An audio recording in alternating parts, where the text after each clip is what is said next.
Está entrando no ar Saúde Mental e Resiliência, ensinando você o cuidado que deves ter com sua saúde mental e psicológica, ajudando a se preparar e lutar pela vida. Com você, no ar, programa Saúde Mental e Resiliência, aqui na Boa Notícia FM. Olá, caro ouvinte da Rádio Boa Notícia FM. Olá, caro seguidor do canal Saúde Mental e Resiliência. Estamos de volta com a nossa programação, trazendo mais informação para você, caro ouvinte, que nos acompanha aqui através da Rádio Boa Notícia FM, para você que nos acompanha aí através do canal Saúde Mental e Resiliência, onde procuramos estar sempre colocando algumas informações que acreditamos ser úteis e necessárias para o nosso desenvolvimento mental, para o melhor desenvolvimento da nossa saúde. Nós trabalhamos na perspectiva da resiliência. A resiliência é a capacidade de se refazer, é a capacidade de se restaurar, é a capacidade de se adaptar às situações diversas. Estamos sempre desenvolvendo competências e habilidades para lidar com estas situações difíceis da nossa vida. A vida é um processo contínuo e neste processo exige de cada um uma capacidade de adaptação, uma capacidade de metamorfose, uma capacidade de significação. E hoje nós vamos estar conversando sobre as sombras mentais, sobre os pensamentos que construímos, que às vezes criam barreiras, obstáculos que nos impedem de avançar. As sombras mentais, as sombras que construímos, as armadilhas do nosso pensamento que criam falsas perspectivas, falsas ilusões e às vezes não nos damos conta que somos nós mesmos que construímos estas imagens, estas sombras, estas fantasias mentais e elas nos atrapalham. Nesse sentido, nós nos tornamos os nossos próprios adversários à medida que não buscamos romper estas armadilhas, superar estas sombras e avançar para águas mais profundas em busca de um conhecimento mais aprimorado, de um conhecimento mais seguro. Às vezes nos contentamos com os conhecimentos superficiais das coisas, com a aparência das coisas. É importante superar a aparência e buscar a essência das coisas, a água líquida, limpa, cristalina, pura, nesta perspectiva. E para a nossa reflexão, dentro desta perspectiva da saúde mental e da resiliência, vamos estar aqui desenvolvendo, conversando sobre o mito da caverna, um mito que Platão contou, um mito que é estudado em várias áreas de conhecimentos, na psicanálise, na psicologia, na filosofia, na ética, na moral, na pedagogia, enfim, várias ciências se servem desse conhecimento mitológico, desse conhecimento alegórico que tem uma profundidade muito grande. É sempre interessante rever, reestudar e estar procurando tirar uma lição para a nossa própria vida. E Platão viveu aí por volta de 428 a.C. e faleceu aí por volta de 348 a.C. Foi um filósofo que se dedicou a várias áreas de conhecimento, se dedicou à política, ao direito, a concepção de justiça, a amizade, mortalidade da alma, a psique, a ética, a moral. Então, Platão foi um filósofo interdisciplinar, que com seu pensamento, com sua capacidade racional de refletir sobre a realidade, sobre os mitos, as fábulas e as histórias do seu tempo, contribuiu com a ciência apontando pistas de reflexão, pistas para o aprofundamento. E dentre estas pistas, né, tem aí o mito da caverna, aquele, de uma forma breve, assim, o mito da caverna. Para quem não conhece, você depois pode estar pesquisando aí sobre esse mito. Vamos imaginar uma caverna onde tem crianças que cresceram, que nasceram ali. Estas crianças olhando para o fundo da caverna, porque elas estão acorrentadas, elas estão aí com as mãos amarradas, não conseguem se libertar. Elas olham para o fundo da caverna, e no fundo da caverna ela vê sombras, imagens que são refletidas no fundo desta caverna, porque há um fogo, há pessoas trabalhando, e o reflexo que dá do fogo, a sombra que é projetada no fundo da caverna, cria estas imagens. Como as pessoas não percebem estas pessoas trabalhando, os objetos que estão por trás delas, porque elas estão acorrentadas, olhando apenas para o fundo da caverna, elas acham que aquelas sombras, aquelas imagens que elas veem no fundo da caverna são imagens verdadeiras, são imagens reais. E ele diz: vamos imaginar que uma destas crianças, de uma destas pessoas, né, que se libertem dessas correntes, destas amarras.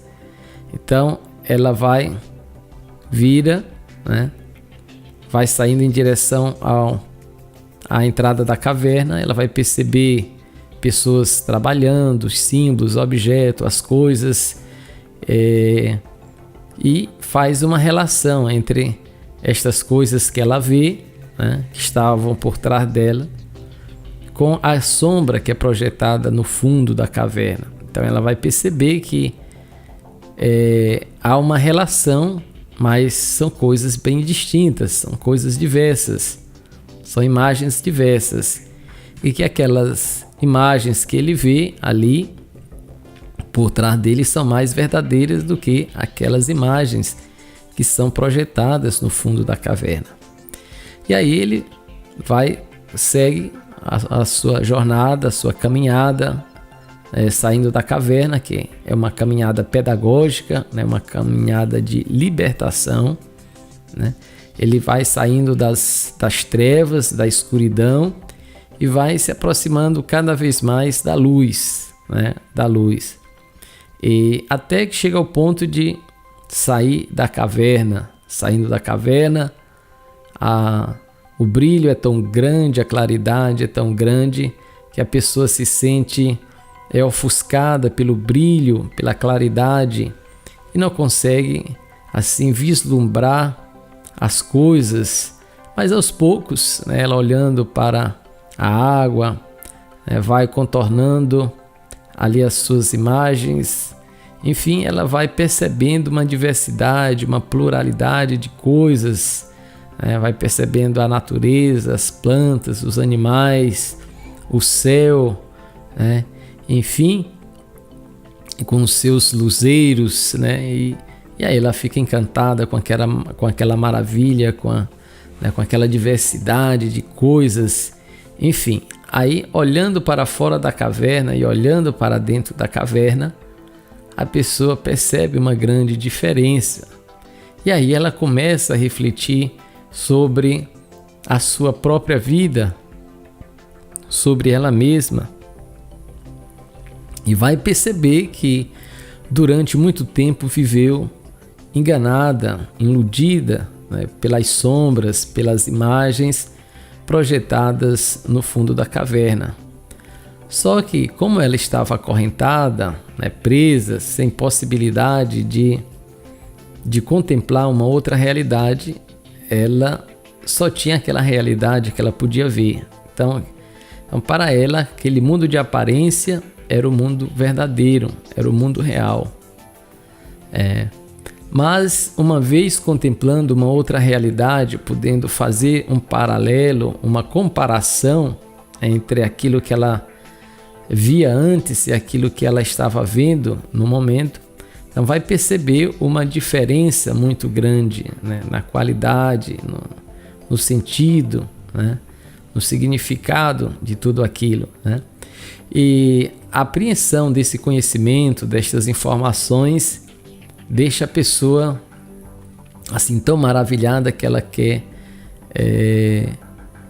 contar, que ela quer partilhar o seu conhecimento, a sua descoberta com as outras pessoas, né? Em especial com aqueles que, assim como ele, estava acorrentado lá no fundo da caverna, com as mãos presas, com o pescoço preso, olhando para o fundo da caverna. Então a pessoa faz um retorno, né? Um retorno também pedagógico, um retorno com propósito de trazer a consciência das pessoas que estavam contemplando as sombras, as imagens, elas pudessem perceber que aquela realidade não era a realidade verdadeira, era apenas uma cópia, uma aparência de uma outra coisa. O mundo verdadeiro estava fora, precisava ser descoberto. Só que esse esforço pedagógico, né, esse esforço de fazer com que as pessoas se libertassem suas mãos, seu pescoço e procurassem contemplar aquilo que ele havia contemplado, aí vem um esforço pedagógico, né, um esforço didático, né, que a pessoa tem que fazer, e não é fácil. Então, quando pensamos só nessa parte aqui desse mito, né, nesse cuidado, nesse desejo que as pessoas têm, né, às vezes de levar certas informações, certos conhecimentos, mostrar uma outra realidade para as pessoas, nós vamos perceber aí o esforço, né, de tantos educadores, né, pedagogos, as pessoas que lidam, né, manhã, tarde, noite, trabalhando nas escolas, trabalhando em casa, preparando aula, enfim, corrigindo.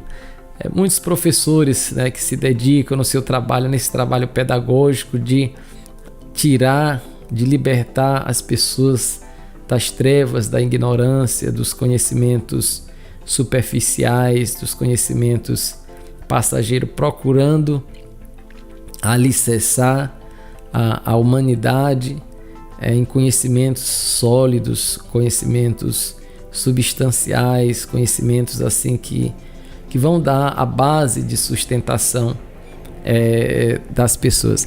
É muito importante, né, o trabalho que o pedagogo faz, que o professor faz nesse sentido.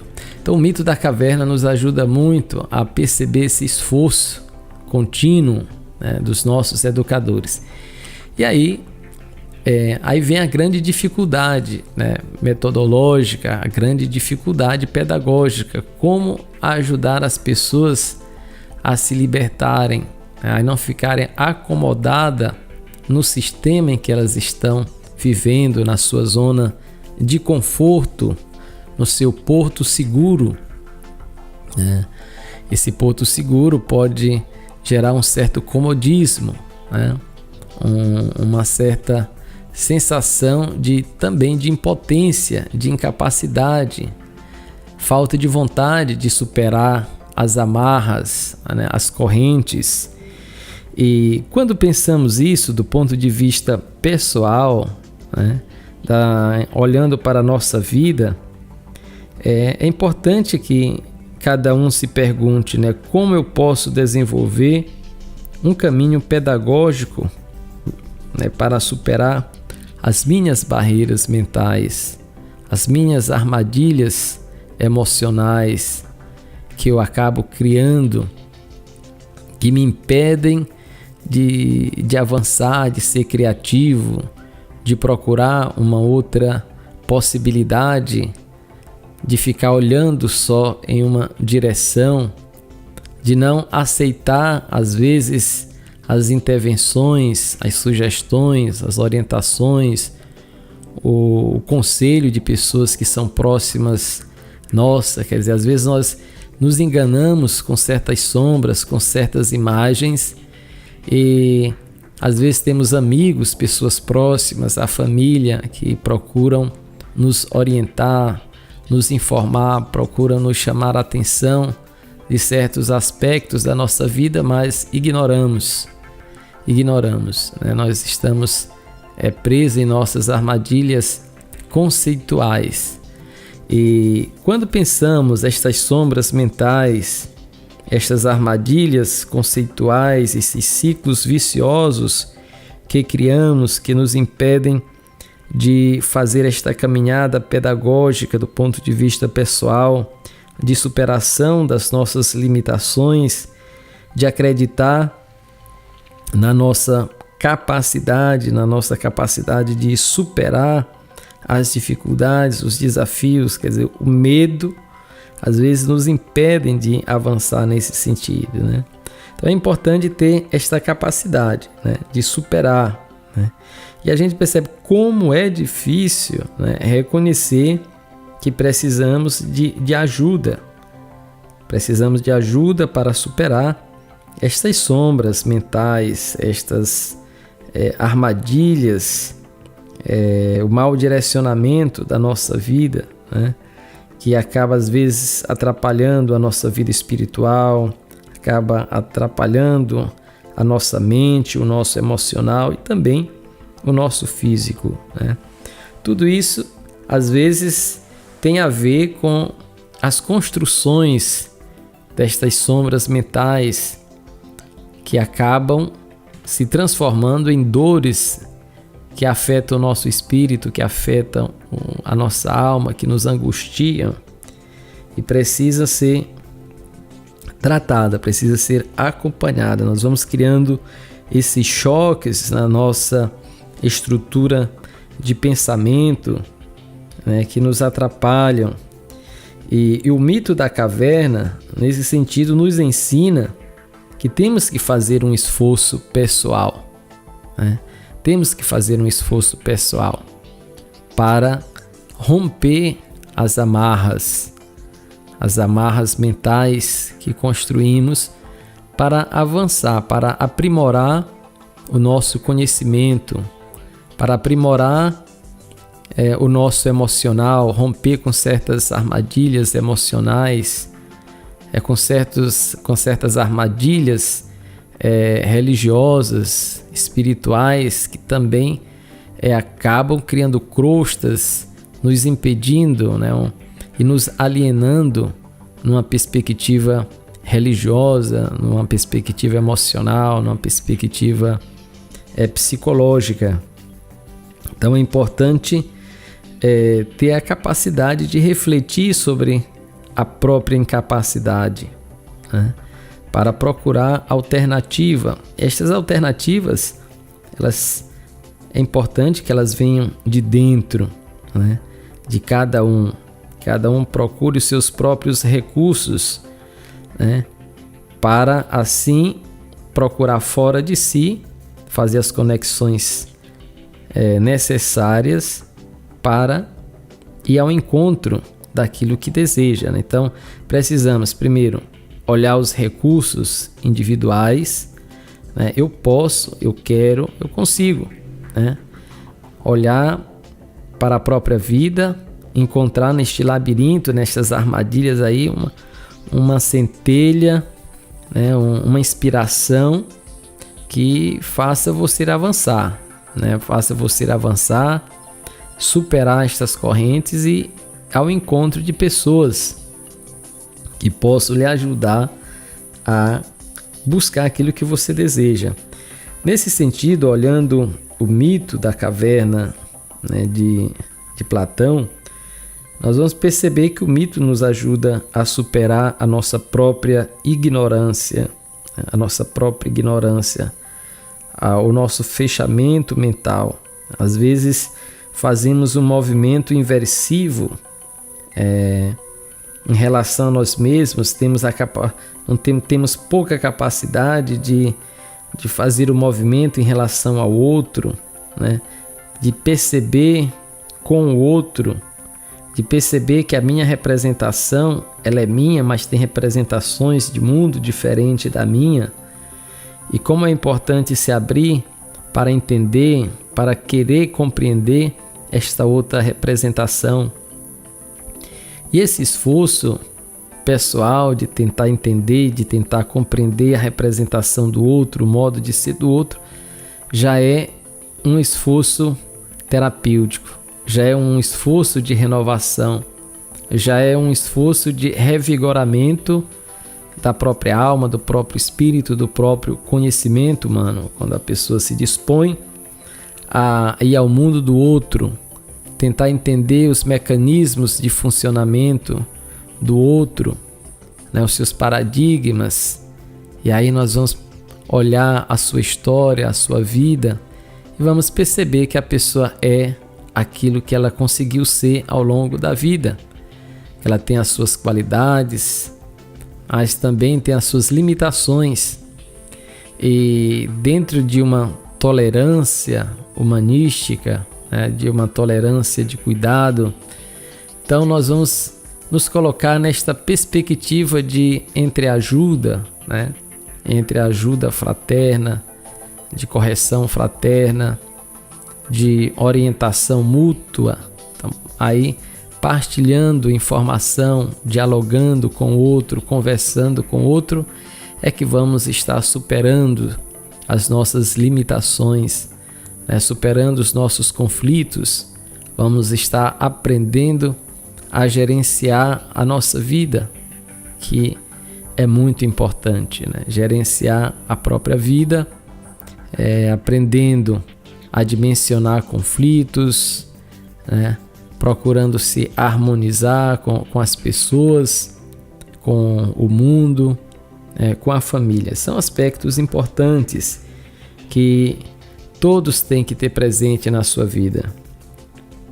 E retomando aqui a nossa reflexão sobre estas sombras mentais, sobre esses desvios mentais que, ora por outra, podem nos abater, é importante ter a capacidade e a sensibilidade de reconhecer, né, de pedir ajuda,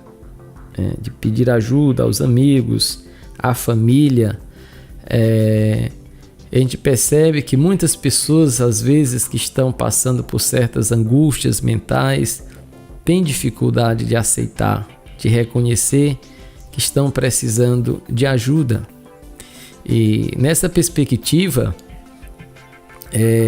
a pessoa acaba construindo uma realidade mental falsa, né? Uma realidade mental que na verdade não existe, quer dizer, existe na cabeça dela. Ela está como aquela pessoa acorrentada, olhando para o fundo da caverna e vendo uma realidade que não é ainda uma realidade concreta, mais aceitável. Então ela acaba ficando iludida. Então é importante ter esse pensamento crítico, né, autocrítica, para perceber, né, entre a aparência das coisas e como as coisas realmente são, né? Fazer uma relação, estar aprimorando, né, superando certas limitações da própria mente, está avançando cada vez mais, quer dizer, não se contentar com a superficialidade das coisas, com certas explicações que às vezes não tem muito sentido, né? Então, querer fazer uma nova experiência, querer avançar, querer conhecer mais, se interrogar, né? Se permitir às vezes até duvidar de certas questões, né? Uma dúvida metódica, o que nos falava Descartes, né? No seu livro sobre o método, na sua reflexão e meditação sobre a metodologia científica, metodologia de trabalho.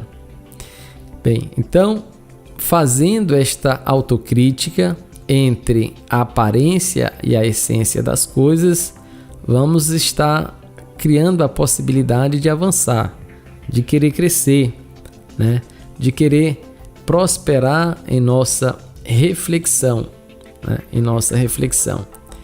E fazer um caminho pedagógico de superação, né? De interação com o meio em que a gente vive, né? Com a natureza, com as plantas, com os animais, com a água, também com as pessoas, né? Fazendo este processo pedagógico que de dentro para fora, né? De superação das próprias armadilhas, das próprias sombras, das trevas que construímos em nossa mente, em nosso interior, né? Que nos amarram, que nos enfeitiçam, que nos enganam, né?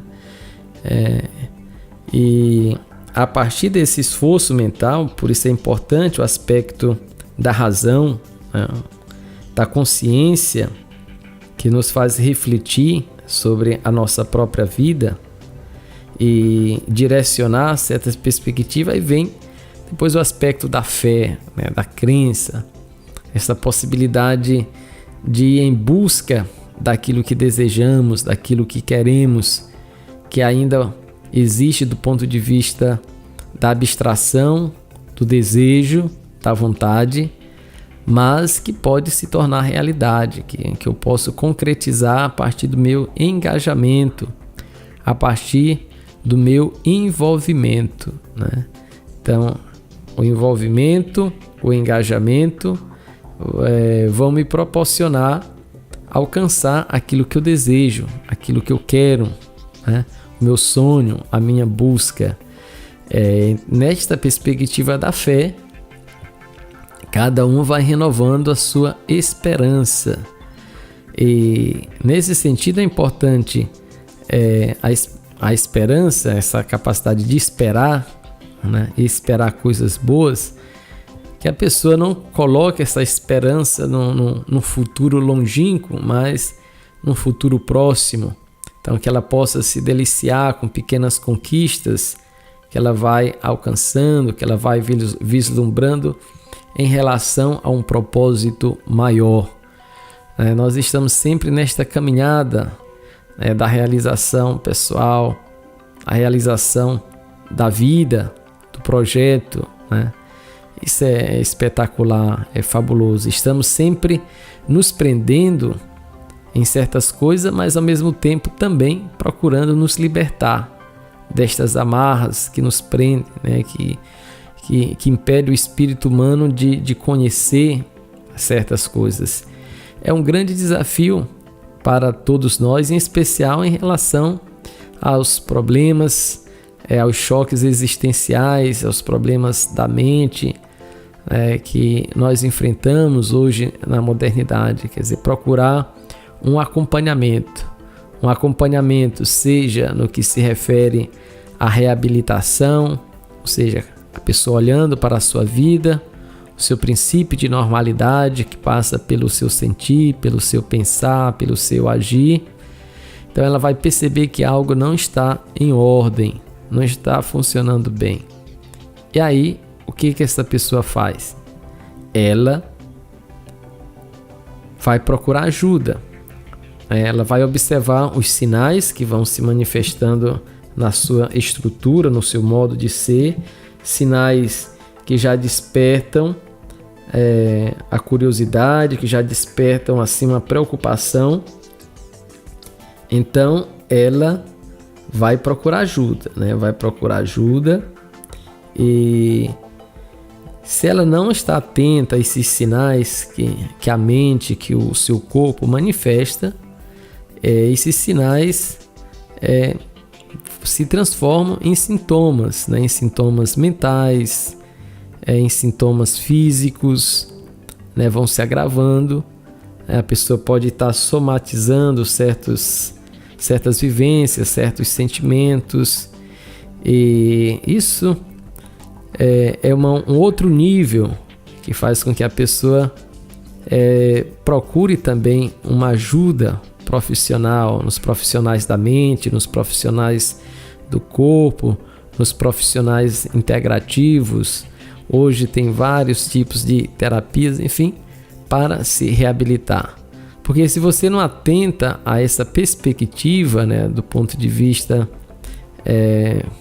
crônico, às vezes, dos sintomas, né, do problema vai se tornando crônico e aí avança para um nível patológico e que fica muito mais difícil a reversão, né? Reverter esse quadro. Então as intervenções nessa perspectiva são intervenções de reabilitação, né? De reabilitação de um princípio que foi quebrado, de um princípio de coerência emocional que desestabilizou, né? Por algum motivo, né? Às vezes um acidente na família, a perda de alguém, uma cirurgia, vários fatores podem contribuir para que a pessoa deixe de funcionar dentro da sua normalidade, dentro da sua coerência emocional, dentro do seu hábito corriqueiro, né? E precise se refazer, precisa se reestruturar, ressignificar a sua própria vida. Daí a importância, né, de fazer contato, né, criar uma rede de relações com pessoas profissionais que possam estar ajudando, colaborando, contribuindo para que a pessoa refaça os seus hábitos, né, refaça a sua estrutura, recupere o seu padrão de funcionamento, né, de qualidade. Então, aí nós falamos de terapias de reabilitação. Mas tem as terapias na perspectiva da salutogênese, a perspectiva da saúde. Estas terapias, elas partem do princípio de normalidade, então, mas procura desenvolver a pessoa mais ainda, manter o seu padrão de qualidade, o seu padrão de vida. Para isso é importante que a pessoa aprenda sobre si mesma, né? Conheça sobre a sua história, sobre a sua vida, as suas limitações, as suas competências e as suas habilidades para ir aprofundando cada vez mais. Uma vez a pessoa conhecendo sobre ela mesma, ela pode melhor interferir no gerenciamento da sua própria vida. Aí ela vai aprender a gerenciar, né? Nesse gerenciamento, ela vai estar fazendo as conexões necessárias para encontrar os recursos, os meios necessários para superar, né, o seu problema.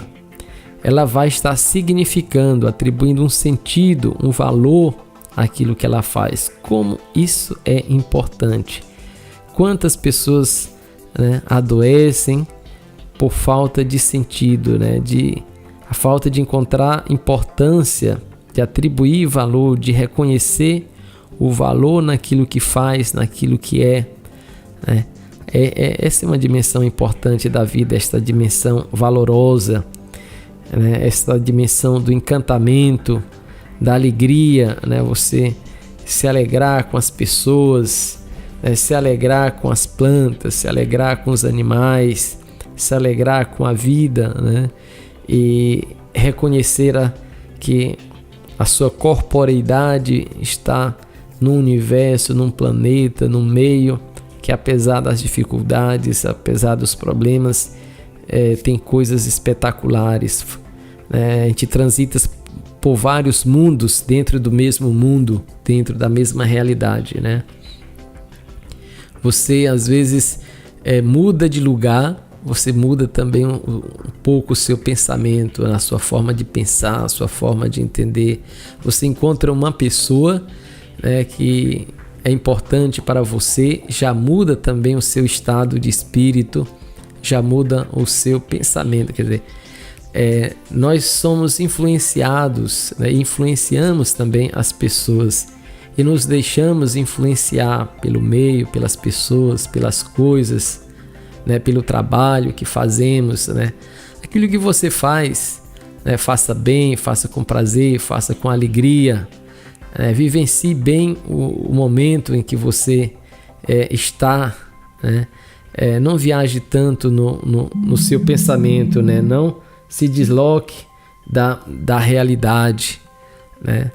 Viva a sua corporeidade, viva as suas sensações, né? Valorize a si mesmo, né? Procure se conhecer cada vez mais, né? E conhecendo a si mesmo, você vai avançar nesse processo pedagógico, nesse processo de libertação pessoal, né? Libertando-se das sombras, das amarras mentais que você criou, né? Que você projetou por algum motivo, né? Então vamos estar atentos à nossa própria vida, vamos estar atentos também às pessoas, né? As pessoas próximas, as pessoas que gostam, né? Que se preocupam conosco, que às vezes sinalizam, né? Dão algumas orientações para nós. É importante saber discernir. Tem pessoas, né, que às vezes querem o mal da pessoa, né? Querem prejudicar. Isso é fato, não tem como a gente negar. Tem pessoas que procuram às vezes construir uma imagem negativa das pessoas para se afirmarem, para se promoverem na sua falsa moralidade, né? Então ela constrói a sua dignidade, a sua moralidade, destruindo a mentalidade, né? Uma imagem do outro, criando uma sombra falsa sobre o outro, na perspectiva da autoafirmação, né? Da autovalorização. Mas esses são casos isolados. A maioria das pessoas, aquelas que são próximas, querem o nosso bem, né? Se preocupam conosco, né? E às vezes se sentem até mal por não poder dizer certas coisas que gostariam de dizer. Enfim, então é um grande desafio nesse processo dialético, né? De estar discernindo, né? Discernindo entre, né, a tese e a antítese, né? Aquilo que eu considero verdadeiro e aquilo que eu considero falso, né? Entre a aparência e a essência, né? Que são realidades que se separam, mas que também estão muito ligadas. Então, nesta construção mental ou metafísica, né, da realidade, ela é muito importante, porque essa realidade mental, essa realidade metafísica que vai inspirar o meu agir, o meu fazer, né? Então é importante ter essa preocupação com a mente, né? Com a mente, né? Manter a tranquilidade, manter a calma, procurar estar ingerindo produtos que traga paz, que traga tranquilidade, né? Que não vá acelerar, não vá lhe irritar, né? Não vá tirar do seu princípio de normalidade. Importante ter cuidado com a alimentação. Saiba, você que está no seu corpo, você que se conhece, tem que saber aquilo que é bom, aquilo que não é bom para você. Evite, é o princípio básico, evitar aquilo que é ruim e procurar aquilo que é bom, aquilo que é agradável, aquilo que é saudável. Então, às vezes também é importante saber discernir entre aquilo que achamos e consideramos que é saudável, porque a nossa mente pode criar aí uma falsa imaginação e se adaptar com coisas que são ruins, desagradáveis, que prejudicam a nossa saúde, o nosso bem-estar. Então é importante discernir sobre esse aspecto, né? Às vezes o que é bom, o que é agradável não é saudável, né? Então é importante também saber discernir nesse sentido. Então a nossa intenção, caro ouvinte, aqui através desse programa Saúde Mental e Resiliência, é despertar uma atitude pedagógica, é despertar uma atitude de interesse pessoal, né? Uma cultura de autopreocupação com a qualidade de vida, com bem-estar individual, com bem-estar coletivo, né? Aprofundando aí temas interessantes, nos engajando em uma política de saúde mental, em uma política de bem-estar. Graças a Deus, ao longo dos anos, os municípios vêm se preocupando em criar espaços de confraternização, espaços de lazer para as crianças, jovens, espaços de caminhada, onde a pessoa pode estar aí fazendo a sua atividade física, pode estar se encontrando com os amigos, batendo um papo. Estamos avançando muito nesse sentido, né? Na maioria das nossas cidadezinhas aqui do Maranhão, ainda falta muitas coisas. Por exemplo, né, você levar uma criança num parque, olhar os animais, as aves, enfim, nós temos vários animais que sofrem com essas queimadas, muitos morrem, né? E falta um espaço de preservação, né? Um espaço onde esses animais possam viver ali, onde pessoas, né, cuidam desses animais das nossas matas, animais silvestres, né, que possam ali até ser, digamos, uma matriz de reprodução, né, de reposição desses animais para as matas, né? Se não tiver uma política, né, de criação, de interesse com profissionais que se dedicam, que alimentam, que tratam desses animais, nós vamos, daqui mais uns anos, perder muitos animais que são próprios das nossas matas, com o avanço da agricultura, né? Com o avanço, né, das pessoas aí, dos caçadores que de uma forma assim predatória destrói, né? Às vezes muitos animais, matam muitos animais sem necessidade, né?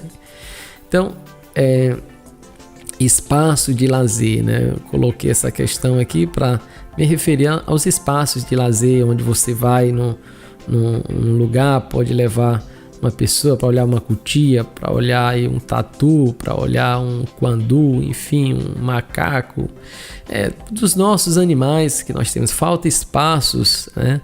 Nós temos as leis que garantem, mas falta também esses espaços onde esses animais possam viver com dignidade, né? Então, fica um apelo aí para os municípios, né, encontrar um espaço, né, onde esses animais possam se desenvolver e reproduzir, serem alimentados com tranquilidade, que seja um espaço também de visitação, né, de lazer para as pessoas, né, interagir com esses animais na medida do possível, né? Então, são realidades que influenciam no nosso bem-estar, na nossa saúde mental, na nossa qualidade de vida, né? É muito importante.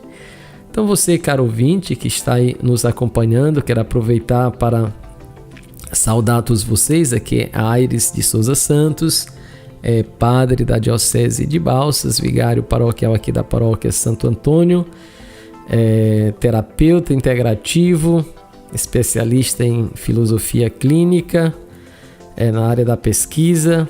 Fiz meu licenciado na Alemanha em psicologia pastoral e estou aí na área da terapia clínica, né? Da terapia clínica, da terapia integrativa, né? Da terapia integrativa e estudando também na área da naturopatia clínica, que é uma área que eu gosto muito, tem me fascinado muito nos últimos anos, né? E quero saudar aos ouvintes da Rádio Boa Notícia FM, as pessoas das comunidades aí que nos acompanham, da zona urbana, da zona rural, as pessoas que nos acompanham aí no seu automóvel, as pessoas que nos acompanham aí através do seu celular, né, das mídias sociais. O nosso muito obrigado pela sua audiência, pela sua participação, pelos comentários lá no canal Saúde Mental Resiliência. Dê a sua contribuição, se inscreva aí no nosso canal, acione o sininho para receber as publicações que iremos colocar aí no canal, para que você possa assim estar contribuindo também com sua própria saúde, com seu próprio bem-estar, porque procuramos trazer reflexões nesse sentido. Então quero desejar a todos vocês Um grande abraço, que o Senhor os abençoe, que o Senhor os proteja e os guarde. Em nome do Pai, do Filho e do Espírito Santo. Amém.